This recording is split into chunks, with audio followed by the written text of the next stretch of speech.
សួស្តីអ្នកនរគ្នាថ្ងៃនេះខ្ញុំមានវីដេអូថ្មីមួយទៀតហើយដែលចែកជូនអ្នកនរគ្នាទស្សនាលេងទុកជាការកំសាន្តហើយនេះគឺជា SCP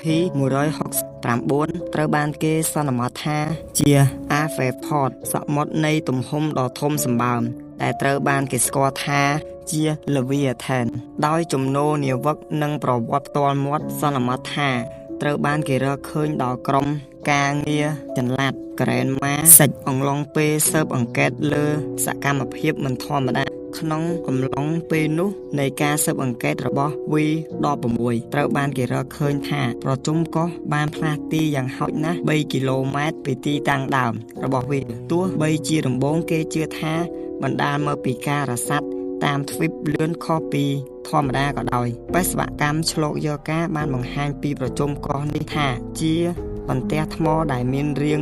ដូចថ្មគ្របដណ្ដប់លើម៉ាកសរីរាង្គដ៏ធំសម្បើមមូលនិធិ SCP ត្រូវបាននាំយកមកភ្លាម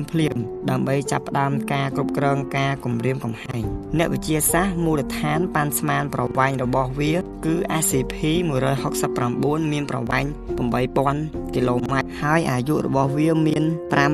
541លានឆ្នាំនិង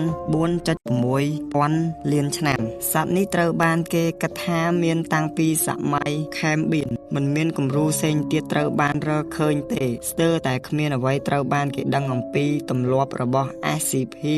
169ដូចជាសកម្មភាពបន្តពូជរបស់វាប្រភេទអាហារនិងតំបន់សម្បុកដែលវារស់នៅប្រជុំកោះដែលគេស្គាល់ថាជាកោះសាំងវិចខាងត្បូងជាប្រវត្តិសាស្ត្រមិនមានមនុស្សរស់នៅទេទោះបីជាត្រូវបានទាមទារដោយចក្រភពអង់គ្លេសនៅឆ្នាំ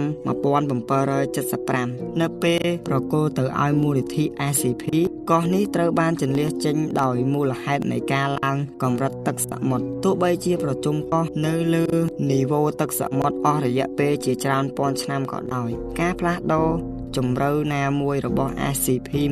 169អាចបណ្ដោយឲ្យបាត់ប្រជុំកោះទាំងមូល SCP 169ផ្លាស់ទីតិចជាង1គីឡូម៉ែត្រក្នុងមួយសប្តាហ៍ប៉ុន្តែហាក់ដូចជាគ្រាន់តែរសាត់វិធីសាស្ត្រនៃការរុញច្រានរបស់វាមិនត្រូវបានគេរកឃើញនោះទេការរំជួលដីជាញឹកញាប់ហាក់ដូចបង្ហាញពីការដកដង្ហើមរបស់ SCP 169រៀងរាល់3ខែម្ដងដែលបណ្ដាលឲ្យមានការផ្លាស់ប្ដូរយ៉ាងតិចតួចនៅក្នុងដីរបស់កោះអាចបណ្ដាលថាសត្វនេះប្រហែលជាងងុយដេកហើយវីដេអូរបស់ SCP 169យើងក៏ដល់ទីបញ្ចប់បើពេញចិត្តនៅវីដេអូនេះខ្ញុំសូមពឹងអ្នកនរគ្នាជួយចុច Subscribe ម្នាក់មួយផងបាយជួបគ្នាវីដេអូក្រោយពីខ្ញុំប្រូម៉ៅ